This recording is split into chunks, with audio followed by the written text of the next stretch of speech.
केलं असेल जिल्ह्यामध्ये तर त्यामध्ये एक सर्वात वरती जे नाव घ्यावं लागेल ते सन्माननीय संजू परब यांचं घ्यावं लागेल. माझ्या स्वभावाचं नुकसान पण त्याला झालं, माझ्या राजकीय संघर्षाचं नुकसान देखील त्याला झालं. मी जे 10 वर्ष मागे पडलो त्याचं नुकसान देखील संजू परबला झालं, पण कधी त्यांनी मला त्याची जाणीव होऊ दिली नाही. 10 वर्ष कोणाच्या राजकीय जीवनातली फुकट जाणं ही काय साधी गोष्ट नाही.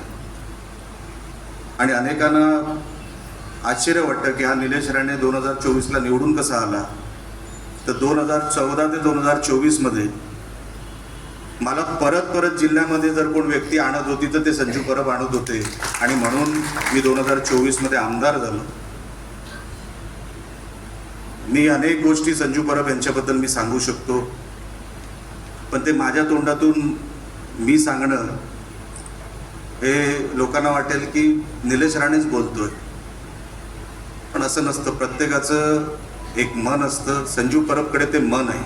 राजकारणी लोकांकडे मन हवं असतं, डोकं सगळ्यांकडे असतं. राजकारणामध्ये डोकं सगळेच लावत असतात, पण जो मन लावतं ना असा माणूस कमी असतो राजकारणामध्ये, जे मी बघितलं. संजू परब एकाच्या मागे उभा राहील तर तो 100% उभा राहील. त्याच्यामध्ये कुठेही भेसळ होणार नाही, त्याच्यामध्ये कुठेही तडजोड होणार नाही.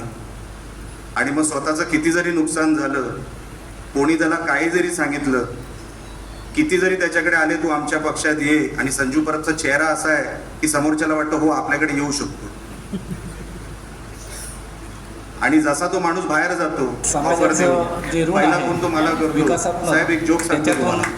या ठिकाणी संजू परबच्या वाढदिवसात आणि मग तो पूर्ण स्टोरी एबीसीडी पासून ते एक्स वाय झेड पर्यंत मला सांगतो. मनोगत व्यक्त केलं. साहेब बघा काय माणसं असतात. संजू परबला